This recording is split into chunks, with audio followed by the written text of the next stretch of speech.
question. Thanks. Let me have a conversation with Abdullah. Afterwards? So yeah, I mean that's fine. I'm not expecting you to be an expert. Yeah. I'm not an expert myself. Right. So the level of conversation will match our intellect and knowledge on the topic. You know, but obviously one of the questions that I would ask is that Muslims tell everyone Sharia law is God's law, and they create this sort of competition between the idea that we Westerners are following human laws, but Muslims are following God's laws, and who's a better giver of law. But fiqh is human beings making laws, and that makes up the all of the madhabs and all of the works of the madhabs. You know, so for example, one of the books of fiqh, do you know the Reliance of the Traveller from the Shafi school? Do you know about that book? I've heard of it, yeah. Yeah, right. So that would be an example.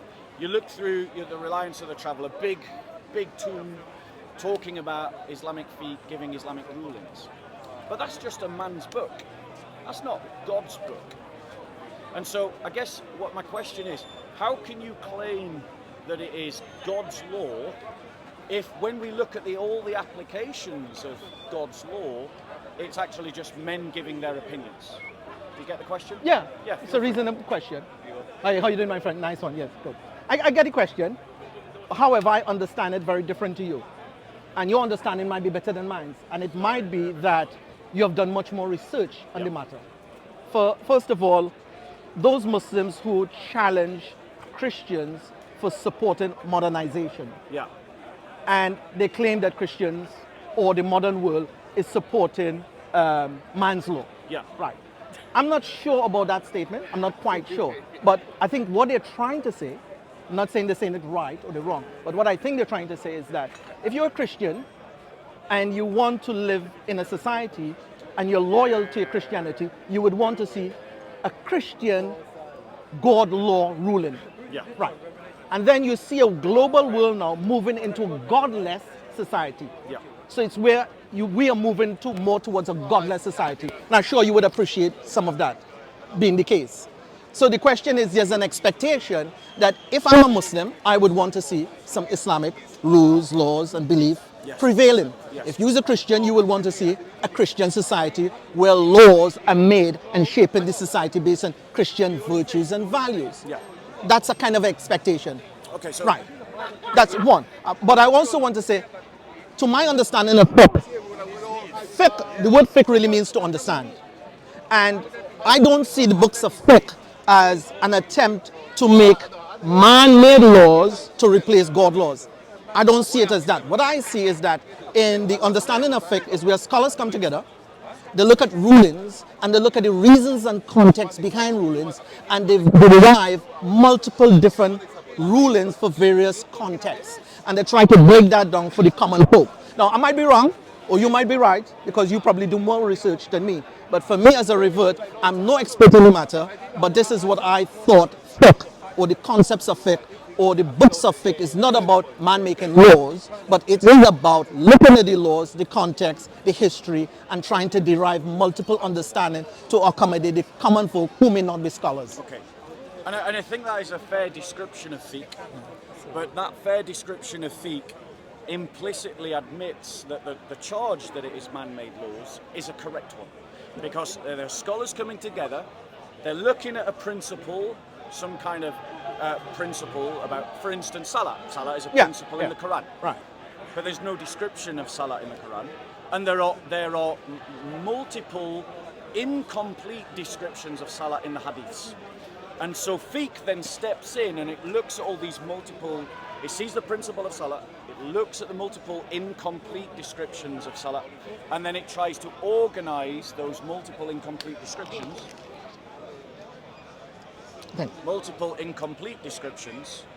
And then try to organize them into a ruling about how to do salah. And then you get different schools about how you do salah, what kind of things are accepted, and you end up in the madhabs with some things being permissible in one school but not permissible in another school, right? Now that shows to me that it is man-made law.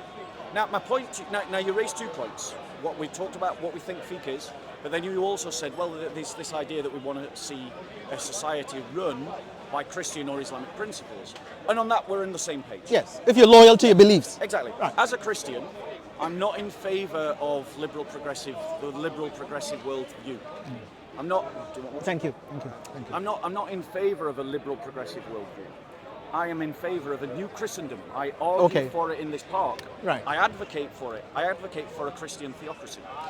And in our understanding of Christian theocracy, we are honest about the fact that human beings make laws. It's called secular law.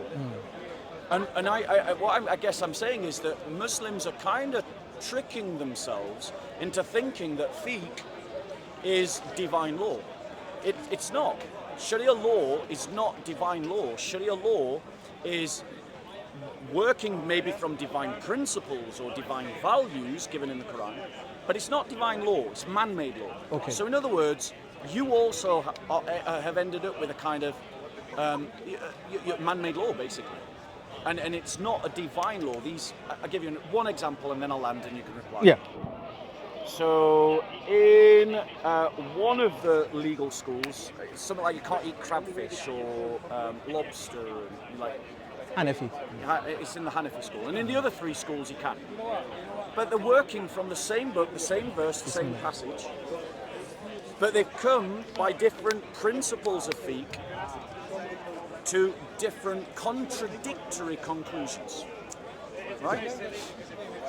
And to me, if a law is from God, if you're claiming that a law is from God, it can't be man-made. And yet fiqh clearly is man-made law. It's no better than Western secular law. It's not different to Western secular law. So that's the point I'm making. Well, I think the Muslims who make some kind of statement against man-made law, I am with this statement and against it. So I don't think it's an accurate or correct statement. Islam is against man-made law. I don't really take that. I don't follow that view. Yeah. So it doesn't really apply to me. So I believe it's okay to make man-made laws as long as the man-made law does not contradict the laws of God. Yes. Right. So I don't take it as a blanket, but what I do, instead of jumping on a higher horse, I kind of assume or seek to clarify when you say you're against man-made law, or you meaning you're against man-made laws that are made in contradiction against the laws of God. That's what I think they mean. You following what I'm saying? I'm So we're talking about man-made laws. For example, you said fiqh is man-made law. Yes. Right. I say very differently. The fiqh is developing understandings based on the laws of God. So the foundational guide will be based on the laws of God. Yeah. And you try to understand that and contextualize that. For example, an elderly will drive past. If we have rules among us, you're living in England, I'm living in England, you're in London, I'm in London. So if there are rules, Yes. we mutually agree that give preference, give way to the ambulance. Amen. To me, it's a man-made law, but it's divinely connected because you're saving life. And God wants us to save life. In the scriptures, life is precious. Yes. So to make a law about ambulance or to make a law about traffic light, that is in accordance with the laws of God because life is precious and preserved. Yeah. So man-made law is not wrong except when man-made laws are put above the laws of God and it is in contradiction to the laws of God. Yeah. So I agree with man-made laws, but I also understand what they're trying to say. Okay. So But fiqh is not, I don't see fiqh as against divine ruling. I see the development of fiqh is appreciation, respect for the ambulance, the police, the blue light laws, and all these other things. Okay. I see the development. right. So let me respond to that. And I just want to thank you for the calm conversation and the fact that you can listen to me as Yeah, we yeah. speak, and that's really wonderful. That's what I've listened to you a Corner's- lot. That's what Speaker's Corner is meant to be about. Right. So my point is, I want to some degree, part of my argument is just about correct categorization, right? But I don't want to slip into sophism. I don't want to slip into just arguing about words for their own sake. I don't think, as it were, the Dawagandist are being honest with people when they talk about Sharia law being divine law, right? And it seems that you agree with me that when they phrase it like that, they're not being honest, because fiqh, as we both agree, is about man's understanding. And you said divine commandments. but I would maybe recategorize that. Divine principles, All right, okay. divine values, Yes. divine doctrines. Yes. And then what they do is they work out, okay, here's a divine principle, here's a divine doctrine, here's a divine value. How can we express that in reality? And that is fiqh, right? Or what we in the Western tradition call secular law, right? And so we make a distinction. We The say, secular law is not comparable to religious law. Abdul, let me finish. Yeah, sorry, Bob. Sorry. No, sorry. So let's be clear. In the Christian tradition, we make the distinction between religious life and secular life, but we imagine in the Christian tradition that both religious life and secular life are both governed by the same divine principles and values. But secular law, so our Christian secular governments, and I'm not saying Britain is or the West is right now, they're not, they're liberal secular governments, but our Christian secular governments, when they did exist, and God willing, when they do exist in the future, are making man-made laws based on their interpretation of divine principles, values and doctrines. And so what I'm saying is, lots of Muslims argue that, you know, Christianity is just a private religion. Jesus only gave instructions for private life. He doesn't give instructions for guiding society, but Islam is a complete world system for the individual and for society. And that doesn't actually ring true to my ears, because they're based on an Enlightenment characterization of what Christianity is. And Christianity does create secular law, but our secular law is equivalent to your fiqh. It's both man-made. It's man-made law. For you, it's the madhabs. For us, it's the kingdoms. You know, like this French Christian kingdom makes its laws, this German Christian makes its laws, this Ethiopian kingdom makes its laws. They have different rulings, but they're all working to the same principles. Like you have different madhabs working to different principles. And so, my critique is of this salesmanship, this idea of that Sharia law is divine, when it's not, because it's made up of fiqh. Now, one other point, which I think is relevant, and then I'll land, right? You have tried to suggest that we as Christians and you as Muslims have similar principles, like that, you know, all life is equally valid, or all life is held in equal regard. But Christian law and Islamic law are very different. There is a scale of value in Islamic law in which it goes down, and Christians are beneath Muslims and Jews are beneath Muslims. Whereas Christian law says you, even though you're a Muslim, should still be equal under Christian law with me as a Christian. You know, and so we're not talking about similar values here, which is how I thought I heard you suggest. Thank you very much. Over to you. Right. I think for me, I wish to clarify that Sharia, the word Sharia, for you is equal to law. For me, it does not. And you might be right and I might be wrong. However, the word Sharia, literally in modern standard Arabic, means a street or a path. Yes. And in a religion, in a context of religion, it means the way of God. And it is not specific to laws or capital punishments. So when I am talking about Sharia, when I'm hearing you talking about Sharia, I am assuming, and correct me if I'm wrong, Brock, please, that you're referring to Sharia law. Whereas for me, my understanding is not specific to law, but it's about conditional circumstances and following the ways of the prophets and the rightly divine scriptures. That's what Sharia means to me. So I take a broader view of it. Now, you made some points about the Dawah group being dishonest. Yes. I can't comment on that. I can't comment on that, and I choose not to comment on that. But what I would say is that, which I said before, is that I strongly believe, no, I'm good, I'm fully covered down, thank you. Yeah. I strongly believe that when it comes to the sanctity of life, Yeah. I think Muslims, Christians, and Jews in the book has a shared view on the sanctity of life. Right. Right. Now, I understand what you were saying before, that there's some kind of readings where, or some kind of understandings and interpretation where, in a society, a Muslim is very different to a Christian in terms of some kind of value system. Right. I get what you're trying to get to. Yeah, I get that. But for me, my position is I don't see the scriptures that I read, the Quran that I read, or the Islam that I follow says that in a war, two people should be treated unfairly on the basis of their faith. So for example, if you live in a Muslim country, or Britain becomes a Muslim country and you live in here, Yeah. that you should be treated by law unfairly and I should be favored. I don't see the religion as purporting that. I don't take that view. And I do understand that some people may take that view. So, and I understand what you're saying. You may find that kind of information on the internet. But for me, I don't share those views. Right. Are you done? Yeah, sure, go. So, and I think your sentiments are very commendable, but that isn't the attitude of the Salafi.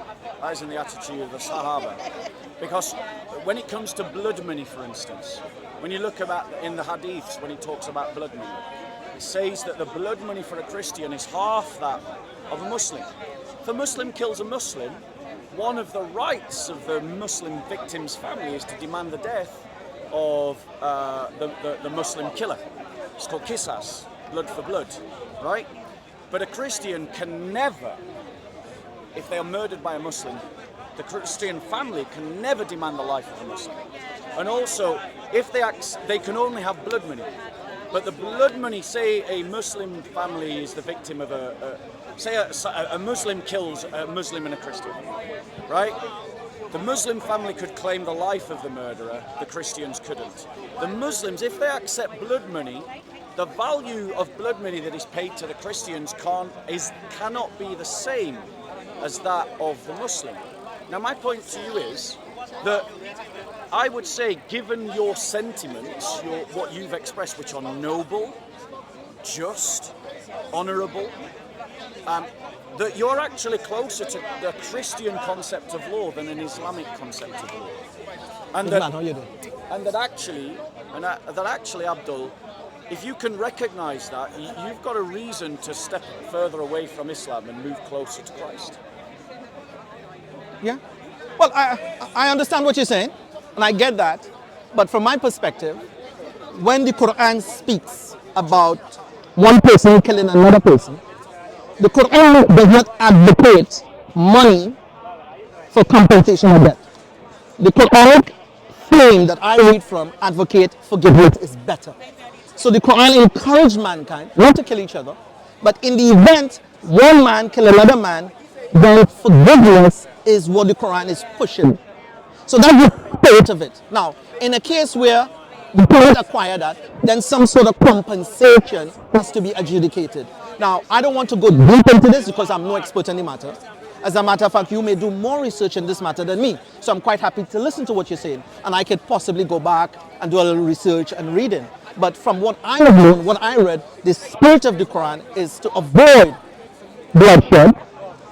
Avoid bloodshed as much as you can. And in the event of it happening, forgiveness and reconciliation is the better option for both parties. Right.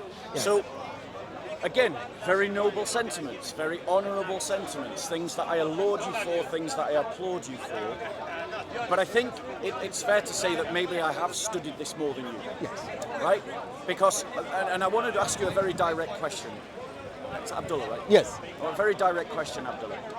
Do you agree that a law that creates discrepancies of the equality of the value of the human person, as in saying that black people are not equal to white people, or that Christians are not equal to Muslims, that such a legal system should be rejected by every good, conscionable person?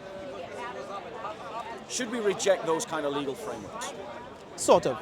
Sort of. Meaning to say, the whole concept of equality, I'm not with it.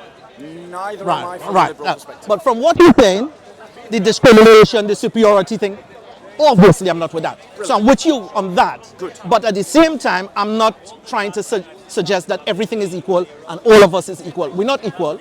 We have never been equal. We have never been treated equally. That's a fact of life. No, but I understand what you're saying. From what you said, I agree with that. Right. Yes. So, I would point out to you, Abdullah, and you can please go away and research this. Yeah, of course. In all the four main madhabs, all of them uphold religious apartheid. Now, I gave you an example. Religious apartheid. A religious apartheid, yes. Okay. Where Christians are second-class citizens to Muslims. Now, I gave you an example from Kisas and Bloodman, right? That was the first example. But another example of the same is, and maybe this one is one that you're actually familiar with, Okay. is that as a Muslim in the Sharia law, you can marry a non-Muslim Christian or Jew, right? As a wife. You can have them as one of your wives. But a woman, a Muslim woman, even if she's in love with a Christian man, can't marry a Christian man. Now, that's discriminatory in two senses. It discriminates against the woman because it means that the woman doesn't have equal rights to the man. And it discriminates against the Christian because a Christian man can't have the equal rights to a Muslim man. We can't do the same action in reverse direction. Yeah. Now, that's an example that you're more familiar with, I'm sure. And so this would be a demonstrable example of discrimination in Sharia law that you've just agreed just 2 minutes ago that is something we should step away from. That is something we should oppose and we should remove ourselves from. So do you condemn that practice within the Muslim culture that you could marry a Christian or a Jew, but I can't marry a Muslim in Sharia law? Now, let me see if I can wrap my head around this, Bob. Yeah, okay. First of all, as I said before, I don't believe in superiority. I don't believe in equality. And I don't believe that in a family structure, every part is equal. I don't believe in that. Yeah. Right. And from where I come from a Christian background, raised in a Christian home, single parent, very poor, from Trinidad and Tobago.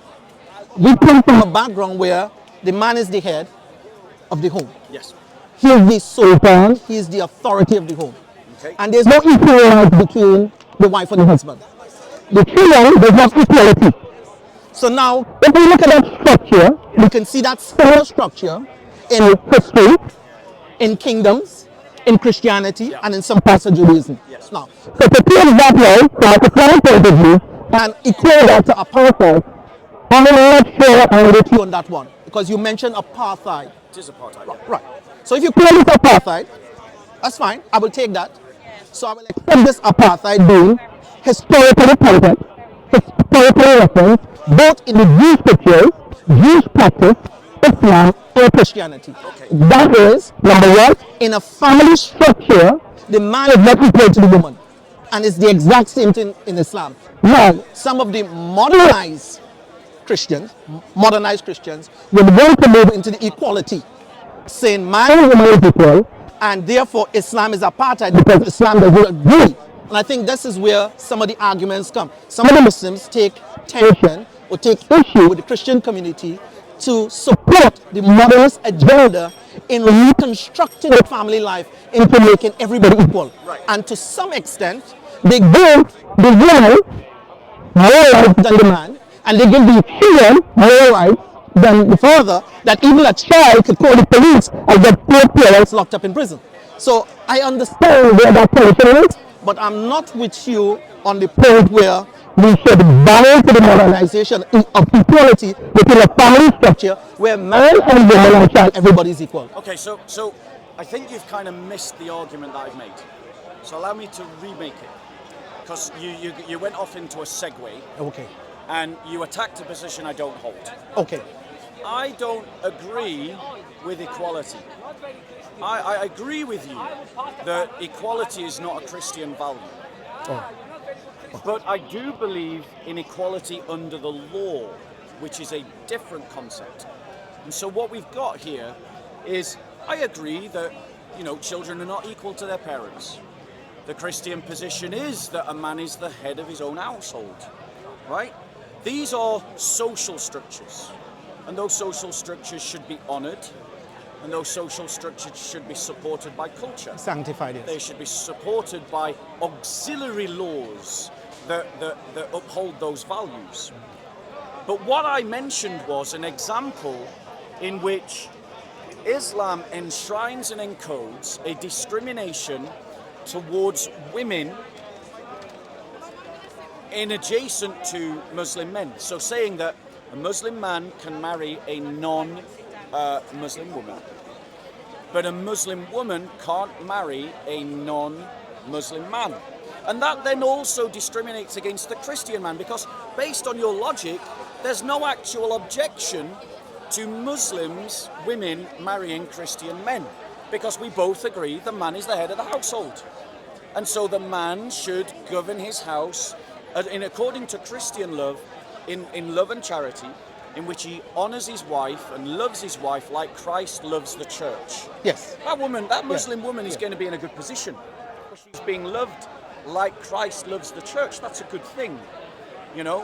Whereas in Islam, you're saying that marriage can't happen. So you're discriminating against the man and you're discriminating against the woman, but your reasoning to justify that doesn't justify the discrimination. Okay. Because that's a social value. Yes. And what you're doing is you're creating an inequality in law, so it is a religious apartheid. Now let me ask you this question, Abdullah. Let's imagine we create a society in which Muslims don't have the same rights as Christians in a Christian society.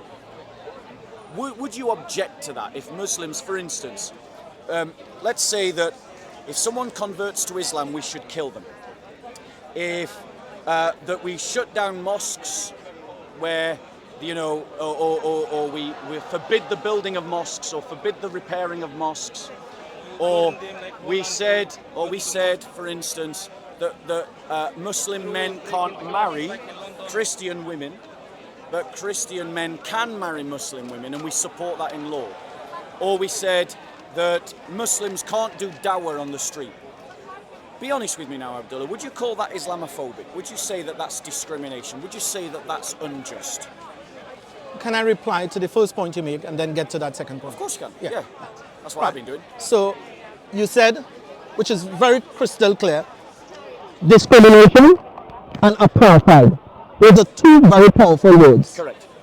And what you're saying, the mere fact that a Muslim man is allowed to marry a Christian woman, but a Christian woman is not allowed to marry a Muslim man. Sorry, a Christian man can't marry a Muslim woman. Right, a Christian man cannot marry a Muslim woman. And for you, that's apartheid. That's an example of apartheid, yes. Yes, that's apartheid. But the question is, do you call what's happening in Palestine and Israel apartheid? Are you handing the conversation back to me? I'm just trying to build a little bit of ground I'll let you, into the definition of apartheid. I'll let you make Into. No, so I'm just trying to build some ground. Because for me, when we use the word apartheid, Yes. we send in very strong messages, except if you work for the media and you're trying to evoke some exaggeration. But the question is, when we use the word apartheid and discrimination, these are two very powerful words. Do you want an example of an apartheid state? No, just I'm asking, for me, my question is, which I want you to help me. Do you see the Zionist actions for the past 80 years as apartheid? That's the question I'm trying to ask. Okay, and I will address that. I want to make. And if you agree with that, then we go back to the same point. So an example of an apartheid state is Saudi Arabia. Saudi Arabia applies apartheid laws in which Christians don't have equal rights to Muslims in Saudi Arabia. They can't practice their religion publicly. People can't convert to Christianity from Islam. Christians don't have equal compensation rights for blood money or in terms of